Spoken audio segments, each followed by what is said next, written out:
बस यही मनुष्य का जीवन है।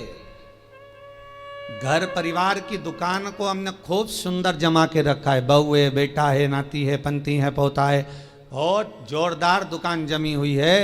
अब दुकान जम तो गई, माल भी खूब खप गया, माल भी खूब बिका। तुम जो कमा कर लाए, बेटे ने लिया, बहुओं ने लिया, पत्नी ने लिया, रिश्तेदारों ने लिया, नातेदारों ने लिया, कुटुंबियों ने लिया, सबने लिया। आखिरी में फिर क्या हुआ कि बाजार वापस बंद हुआ और कंधे पर लेकर चल।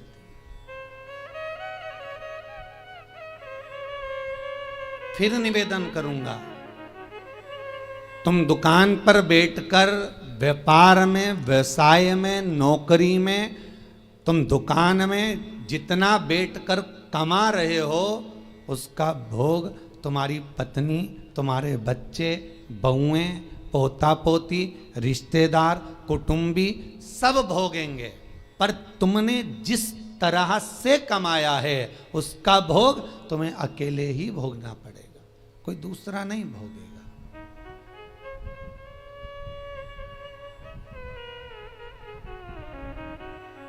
जीवन में कुछ कर्म ऐसा करते हुए चलो। पत्नी कहे जब तुम 2 अगरबत्ती लगाओ, पत्नी कहे जब तुम मंदिर जाओ, उससे अच्छा पहला फर्ज तुम्हारा होना चाहिए, क्योंकि कमाई तुम कर रहे हो। दुकान पर बैठकर झूठ, छल, बेईमानी, प्रपंच, कपट सब काम तुम कर रहे हो। पत्नी ने एक बार भी नहीं बोला कि तुम छल करना, कि बेईमानी करना, कि कपट करना। उसने तो केवल शादी के समय पर 7 भावर ली थी, तब पंडित जी ने किलवा दिया था। पत्नी के 7 वचन में से एक वचन था कि मैं तुम्हारे साथ ब्याह कर जा रही हूं तो मेरा भरण पोषण तुम्हें करना है, पर इतनी सी बात थी। उसके बाद पत्नी ने एक बार भी नहीं कहा कि तुम ढेर सारा कमा कर लेकर आओ। बच्चे कभी नहीं कहते कि पिताजी आप हमारे लिए झूठ बोलो, कपट करो, छल करो, बेईमानी करो। बच्चे कभी नहीं कहेंगे, ना पत्नी कहेगी।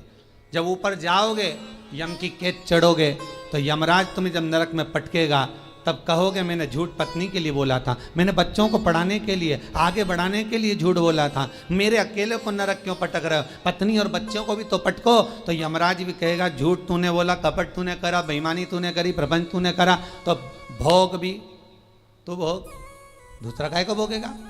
इसलिए माता तुम्हें चिंता करने की जरूरत नहीं, तुम तो जोरदार जूड़ा मूड़ा बांध के अच्छे से रहो। पर मुख से तुम्हारा नाम है धर्म पत्नी। एक होती है पत्नी जो पति को पतन के रास्ते पर ले जाती है, सिनेमा घर ले जाती है, मायके ले जाती है, शॉपिंग मॉल ले जाती है, वो पत्नी कहलाती है। एक होती है धर्म पत्नी जो पति को धर्म के पथ पर लेकर जाती है। एक होती है धर्म पत्नी जो पति से कहती है, कथा आ रही है शिव महापुराण की, थोड़ी देर सुन लेना। अरे तो मैं दुकान पे नहीं बैठूं, दुकान पे टीवी लगवा लो, दुकान पर मोबाइल रख के सुनो। अरे नेट का खर्चा कौन सीवर वाला महाराज देगा? 150-200 रुपए का नेट चले तो कौन कौन महाराज देगा क्या?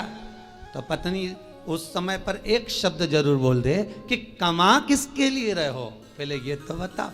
घर में रोटी का डब्बा लगा लगाया रह जाता है, पत्नी फोन कर करके रह जाती है, आ जाओ भोजन तैयार है, आ जाओ। ग्राहक ऐसे टूट पड़ रहे, ऐसे टूट पड़ रहे कि 1 मिनट तो खाना खाने की फुर्सत नहीं। और बच्चा टिफिन लेके आ गया तो टिफिन 2 घंटे तक रखा दिया, ठंडा हो गया, सारा की सारा बेकार हो गया।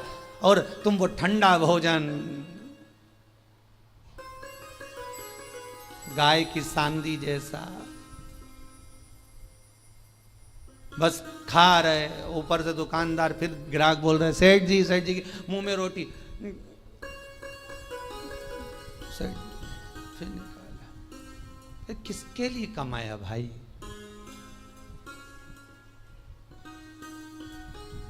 ना राम नाम लीनो तूने भरी जवानी में, तो डूब के मर जा रे चुल्लू भर पानी में।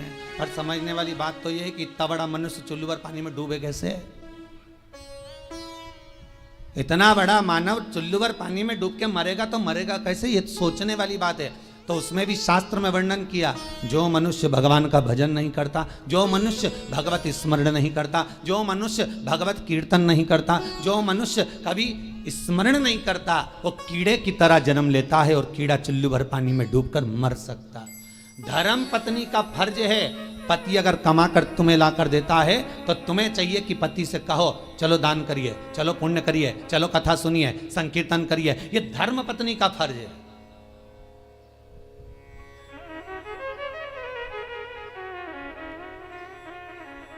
सारे कथाकार मिलके, कई बार हमने सुना लोग उसको क्या नाम थी जिसकी नाक कट गई थी रे, है?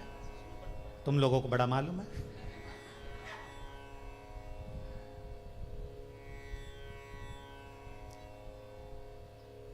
मतलब इतनी फेमस है वो, है? तुम्हें भी मालूम था? कड़ेल जी मालूम था? हाँ, बड़ी फेमस है वो भाई। होना भी चाहिए उसको फेमस, क्यों नहीं होना चाहिए? उसके बराबर दुनिया में कोई भक्त नहीं होगा भगवान का उसके जैसा। आप में से कितने लोग हैं जो भगवान के सामने जाकर कह दे मैं तुमसे शादी करूंगी? जितने लोग यूट्यूब पर कथा सुन रहे, टीवी पर सुन रहे, ईमानदारी से बोल देना किसी ने जाकर भगवान के मंदिर में जाकर कहा हो हे भगवान मैं तुम्हारे साथ शादी करूंगी।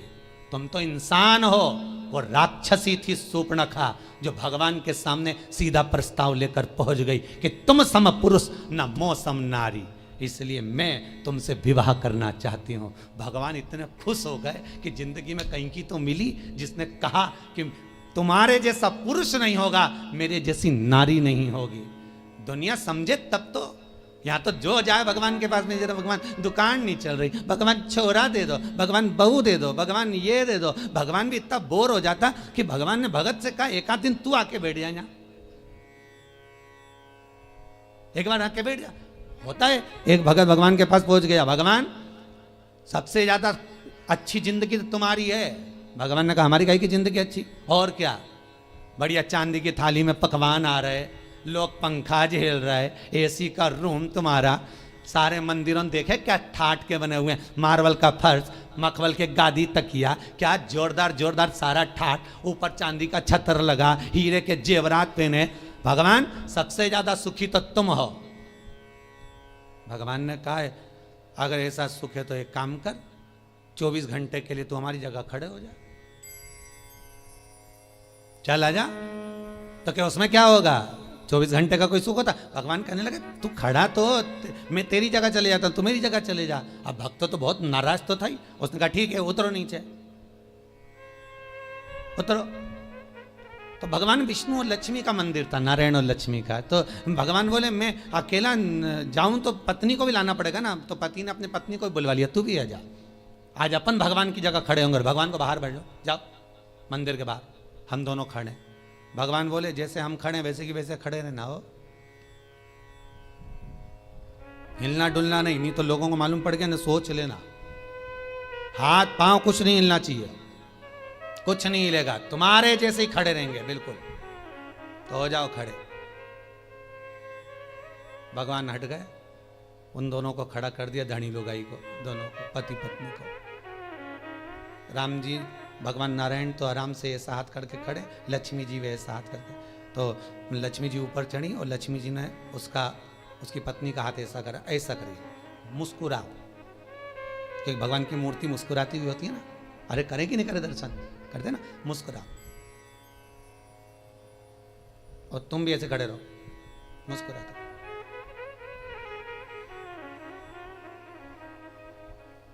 इतना छोटा सा तो काम, एसी का भी तो रूम है, अरे खाने को भी तो चांदी की थाली में सब मिलेगा।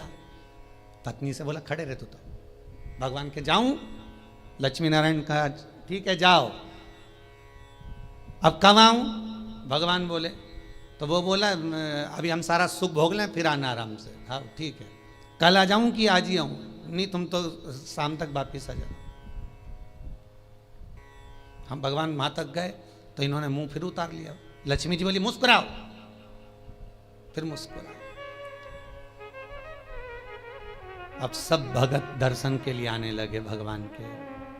ये दोनों मूर्ति ऐसे खड़े,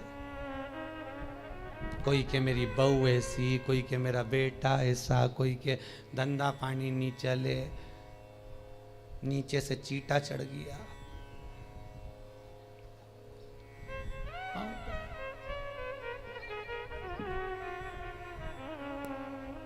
अब नीचे से चीटा चढ़ा तो पत्नी सीधे खड़े रहो, सीधे खड़े रहो, मुस्कुरा। वहां से मुस्कुराए कि चीटा भगाए।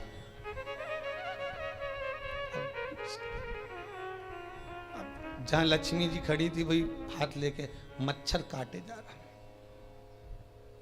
पति बोले अभी तो मेरे से कह रही थी, अब मुस्कुरा, मच्छर खा रहा, मुस्कुरा। तब एक आया भगत, 11 दिए जला गया उनके बिल्कुल पांव के पास।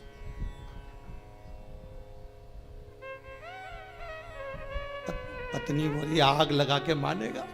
पति बोला मुस्कुरा, मुस्कुरा। अरे धोती जल जाएगी, मुस्कुरा, मुस्कुरा। ऐसी खड़े रहो, हिलना नहीं है, बिल्कुल मुस्कुराई। तब एक आई बेचारी नैनों से नीर बहाती हुई, भगवान बहुत दुखी हो गई। इतने में जो पास में खड़ी थी पत्नी, हमारे से पूछ ले हम कितने दुखी हैं। पति बोला तू चुप रह, मुस्कुरा, बस मुस्कुरा। चांदी की थाली में भोजन रख के आया। पति पत्नी के मन में धीरज बंधी। 8 घंटे से खड़े थे। घर पे होते तो चाय भी पी लेते, यहाँ तो कुछ भी नहीं आया। अब खाना आया है, जल्दी से खा लेना। पंडित जी थाली लाए, रखी, तुलसी डाली, हाथ में पानी लेके फेरा, घंटी बजाई, थाली ढाकी, वापिस ले गए। वापिस। पत्नी बोली और आएगा क्या? पति बोला चुप रहे, आज का गया अब तो कल ही आएगा। खड़े रहे।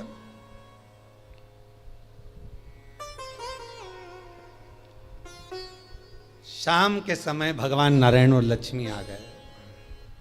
क्यों भैया, सुख में तो हो, क्या आग लगे बस सुख का नाथ, तुम तो तुम्हारी जगह खड़े हो जाओ, हम तो हमारे अच्छे, तुम वहीं आ जाओ वापिस। जल्द। भगवान बोले हम तो नहीं आ रहा, तुम ही खड़े रहो, कि हमारे बाप की सौगंध है, हम दूसरी बार भगवान नहीं बनेंगे, तुम तो खड़े हो जाओ। बड़ी मुश्किल से भगवान नारायण लक्ष्मी फिर खड़े हुए।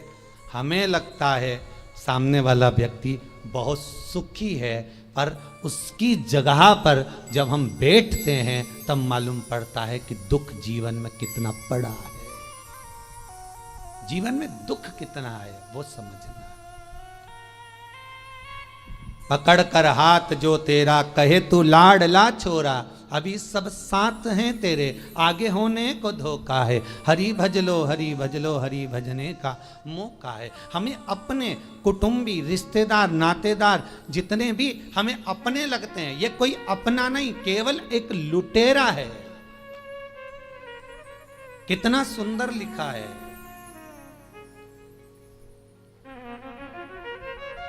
अगर आप लोग कभी गया जी गए होगे पिंडदान करने के लिए, तो गया जी में, गया जी के रेलवे स्टेशन पर एक बड़ा बोर्ड लगा हुआ है कि दुनिया के सबसे बड़े लुटेरे, चोटे घर के लोग ही होते हैं। एक आपकी श्वासें चुरा रहा है, एक आपका समय चुरा रहा है, एक आपका धन चुरा रहा है, एक आपकी संपदा चुरा रहा है। उस रेलवे स्टेशन पर लिखा है कि सबसे बड़े लुटेरे चोटे अपने ही होते हैं, और नीचे लिखा है सावधान रहिए। किससे? किससे सावधान रहे? अर्थात जो लूटने में लगे हुए हैं। कोई कहता पापा जी पापा जी पापा जी कहकर उनका सारा समय खा रहे हैं, मम्मी जी कर कर उसका सारा समय ले लिया, सब कुछ तो समाप्त हो गया। वो चरित्र कितना सुंदर है साहब, कि एक व्यक्ति के घर में शादी थी, बहुत गरीब बड़ा व्यक्ति है,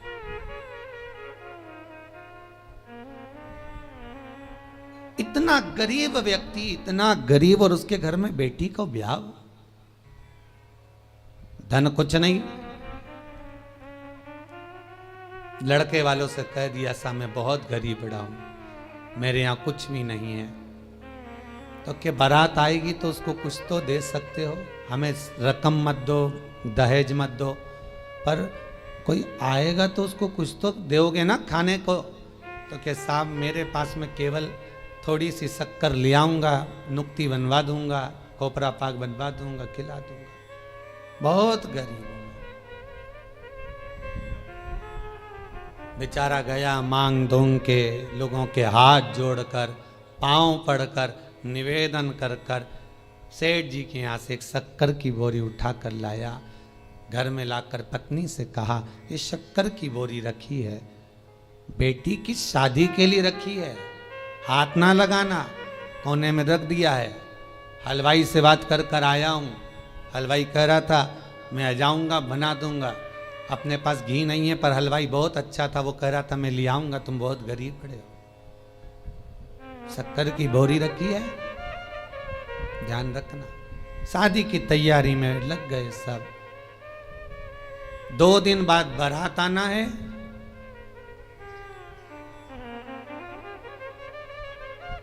एक दिन पहले हलवाई आ गया। हलवाई ने आवाज लगाया, भैया शक्कर की बोरी लाओ। जब शक्कर की बोरी लेने के लिए गए, जाकर देखा तो वो शक्कर की बोरी केवल खाली पड़ी हुई थी। उस पे किसी बच्चे ने सोया हुआ था, किसी मेहमान का बच्चा, उसने गंदगी कर दी थी। बोरी भी गंदी हो गई, हाथ लगाने के लायक नहीं बची। क्या हुआ था इस बोरी में? समाप्त तो हो गई शादी की एक दिन पहले। बस कुछ नहीं, घर में मेहमान आ गए, गरीब बहुत थे ये, तो मेहमानों को कुछ खिला पिला नहीं पा रहे थे। एक बच्चा बोरी से टिक के बैठ गया, उसने बोरी में उंगली करना प्रारंभ करा, एक छेद बना दिया, छेद में से शक्कर निकाल के खाने लगा। इतने में उसकी माँ आ गई, छोरा क्या कर रहा है? शक्कर खा रहा। माँ ने भगाया, वो भी पल्लू लगा के उसमें से शक्कर निकाल ली। किसी तीसरे ने देख लिया, क्या कर रही? कुछ नहीं, चाय बनाने के लिए शक्कर लिया, वो भी लग गई, उसने भी शक्कर निकाली। जितने मेहमान आए थे सब शक्कर खा गए, रिश्तेदार खा गए, शक्कर की बोरी पड़ी रही। हलवाई आ गया, आवाज लगाया, साहब शक्कर ला दो, चाशनी बनाना है, नुक्ती बना दूं, खोपरा पाक बना दूं, लाओ जल्दी लाओ। अंदर गया तो शक्कर की बोरी तो खाली पड़ी है। आवाज लगाया पत्नी को, सुनती हो? पत्नी दौड़ के आई, क्या हुआ स्वामी, शक्कर की बोरी कहाँ है? पत्नी बोली ये कहीं है। अरे शक्कर की बोरी कहाँ है? तो क्या ये है? तो मैं शक्कर की बोरी पूछ रहा हूं, तो ये क्या नमक की है तो शक्कर की। शक्कर की बोरी कहाँ है? तो ये शक्कर की बोरी की शक्कर कहाँ गई? पत्नी बोले मुझे क्या मालूम कहाँ गई, सब समाप्त हो गई। अब लेकर वो बोरी को गया, हलवाई से कहा भैया अब तो कुछ है नहीं इस बोरी में, झड़ा दी। बहुत गंदी हो गई थी बाहर। आखिरी में उसमें गंदी इतनी हो गई थी कि आग लगाना पड़ी। तो आग लगाते भी झड़ा के देख रहे हैं कि थोड़ी बहुत शक्कर निकल जाए तो चाशनी बन जाए और नुक्ती बन जाए, और कुछ नहीं बन पाया। तब धड़धड़ाता हुआ बारात आ गई, और बारात दरवाजे पर आई तो रो रहा था। क्यों? क्योंकि खिलाने के लिए, देने के लिए कुछ भी नहीं बचा था। खूब रोया, तड़पा। ये शक्कर की बोरी और किसी व्यक्ति की कथा नहीं, ये अपनी है। ये शक्कर की बोरी है, ये शरीर। जैसे बोरी पेक लेकर आए थे उसी समय, जन्म के समय पर ये बोरी पूरी बंद की बंद आई थी। आंख नहीं खुली थी, कर्ण नहीं खुले थे, मुख नहीं खुला था, संपूर्ण बोरी बंद की बंद आई थी। ये संपूर्ण बोरी। फिर हॉस्पिटल में किसी ने इसमें छेकड़ा कर दिया, डॉक्टर सिस्टर ने धप मारी, छेकड़ा हो गया। सबने शक्कर खाना प्रारंभ कर दी, मेरा लल्ला, मेरा कल्ला, मेरा बल्ला, सब शक्कर खा गए धीरे धीरे धीरे धीरे। और आखिरी समय तक, अंतिम समय जब आ गया, 70-80 साल 90 साल हो गए, शक्कर की बोरी जब पूरी खत्म हो गई, श्वास दुनिया के लोगों ने, रिश्तेदारों ने सब काम में लगा लगा के ले लेकर शक्कर समाप्त कर दी। श्वास जब शरीर से चली गई, शक्कर की बोरी खाली पड़ी हुई है, कोई हाथ नहीं लगा रहा उस शरीर को, वो मर चुका है। यमराज आएगा धड़धड़ाता हुआ बारात लेकर, स्वागत के लिए क्या रखोगे? शक्कर की बोरी पड़ी है। और बचा था तो आग लगाई तो उसमें भी शक्कर के दाने ढूंढ रहे हैं। तीसरे के दिन जाके तो चार अस्थियां ढूंढ रहे हैं कि इससे नुक्ति बनाएं कि खोपरा पाक बनाएं। अब करें क्या? समाप्त।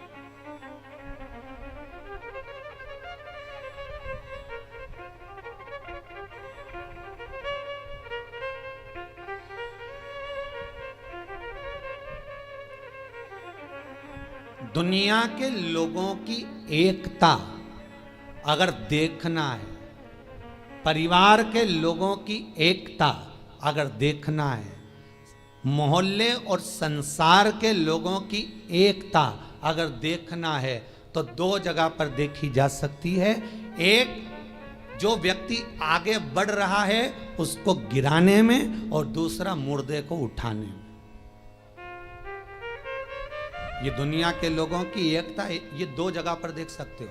अगर कोई व्यक्ति आगे बढ़ रहा है, उन्नति कर रहा है, परिवार का हो चाहे कहीं का भी हो, जब आगे बढ़ता है सारे परिवार के लोग उसका टांग खींचना प्रारंभ कर देते हैं। हो वो तो ऐसा है, वो तो वैसा है। सारे कुटुंब के लोग उसके ऊपर उंगलियां उठाना चालू कर देते हैं, उसके ऊपर अपशब्द कहना चालू कर देते हैं, वो तो ऐसा। तो दुनिया के लोगों की एकता दो जगह पर नजर आती है। एक, दुनिया के लोग किसी को गिराने में तुरंत एक हो जाते हैं, किसी की बुराई करने में तुरंत एक हो जाते हैं, और एक, मुर्दे को उठाने में लोग एक हो जाते हैं। भले फिर कहेंगे अरे बेचारा मर गया, बहुत अच्छा था, बहुत अच्छा था, तो कभी उसको राम राम ही कर लेता एक आध बार, जय श्री कृष्णा कर लेता, हर हर महादेव कर लेता। जब मर गया तब कह रहे बहुत अच्छा था।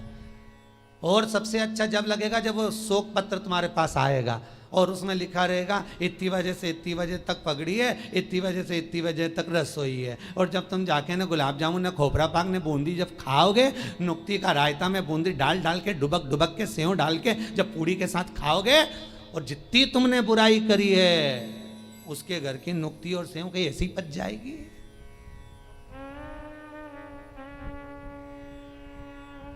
ऐसे ही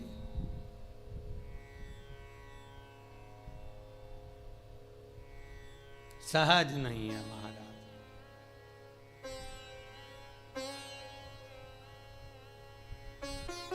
मानव जो है जीवन व्यर्थ है। जितना भजन कर सकते हो, जितना स्मरण कर सकते हो, जितना मंत्र जाप कर सकते हो, जितना नाम जाप कर सकते हो, वो आपका है। वो टल नहीं सकता, वो व्यर्थ नहीं जाएगा।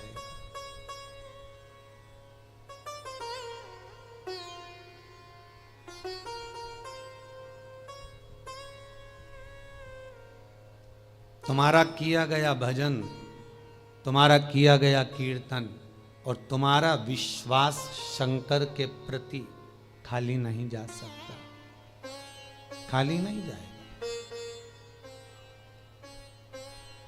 विश्वास अगर पूर्ण है तो भगवान मिल जाएगा।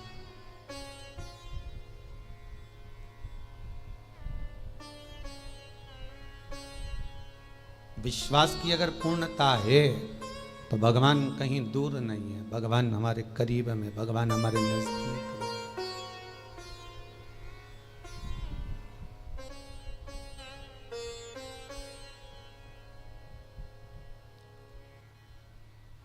कल गौशाला में हम शाम के समय पर थे, कथा के बाद आप लोग यहाँ कीर्तन कर रहे थे। शाम को एक भोपाल से परिवार आया था, वो थोड़ी देर यहाँ बैठे फिर गौशाला पर आए।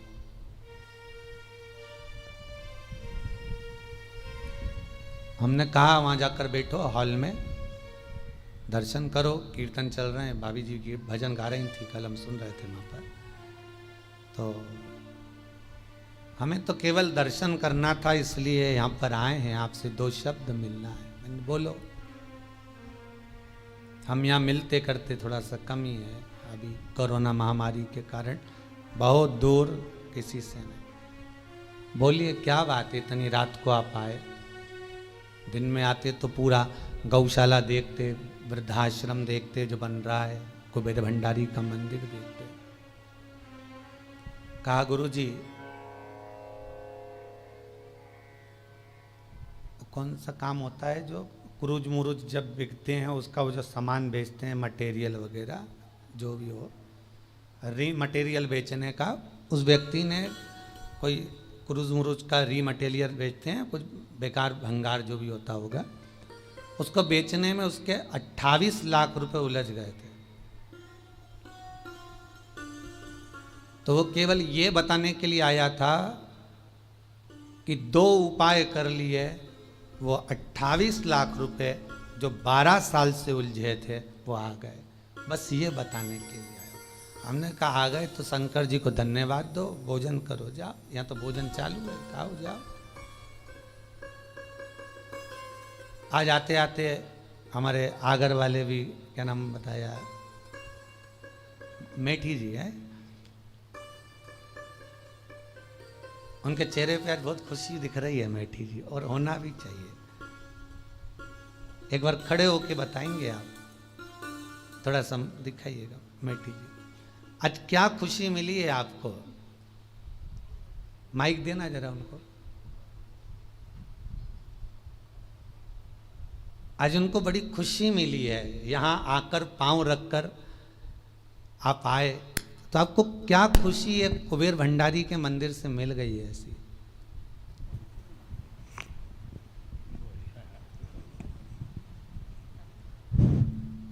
हम आगर से जब चले थे तो इस भावना के साथ चले थे कि गुरुजी से कोई साधन पूछेंगे, ये मेरा बिछोट बच्चा है जी, और ये इसका पुत्र है, ये बहू है, ये बड़ा बच्चा है जी, मेरा बिछोट बच्चा जो है, वैसे ये मेडिकल स्टोर पे बैठता है, ये भी मेडिकल स्टोर है, पर बिछोट ने वो इंजीनियर हो गया, बोले मैं तो नौकरी करूँगा। ठीक है भाई, नौकरी कर, 2-4 जगह करें, कहाँ करें। हम आपसे ये निवेदन करने आए थे कि या तो आप इसको कोई परमानेंट नौकरी की कोई साधन बता दो, और नहीं तो इसे घर वापस बुलवा दो। हमने आके यहाँ पे बैठे, पानी वानी पिया, भोजन किया, फिर गौशाला में दर्शन करने गए। बस गौशाला से दर्शन करके हम जैसे ही यहाँ आए और उसका मैसेज आ गया कि बाबूजी मुझे मेट्रो में अपॉइंटमेंट मिल गया है परमानेंट, आगरा से मेट्रो चलेगी, उसमें मैं सरकारी नौकरी उसे प्राप्त हाँ, हो गई। हाँ, बहुत बहुत धन्यवाद। बैठिए मेठी जी, ये आपकी कृपा है। नहीं बाबा की कृपा है, बैठिए, बहुत बहुत साधुवाद। आपका प्रेम, विश्वास, करुणा केवल भगवान पर अगर है तो मेरा विश्वनाथ कमी कुछ नहीं रख सकता। वो विश्वास आपके भीतर शंकर की कृपा से आना चाहिए। कोई जरूरी नहीं कि हम मिले ना मिले, परंतु आपका विश्वास यदि शिव के प्रति है, शंकर के प्रति है, तो बाबा उस विश्वास को पूर्ण करता। तो विश्वास पूर्ण करता। अब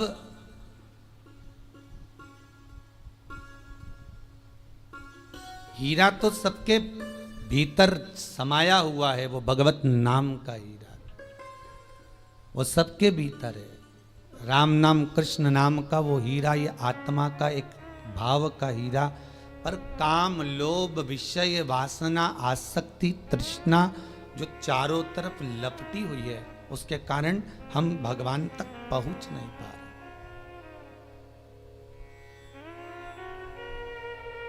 ठंड के दिनों में रेलवे स्टेशन पर जाकर खड़े होंगे तो मालूम पड़ेगा ये एक्सप्रेस इतने घंटे लेट चल रही है।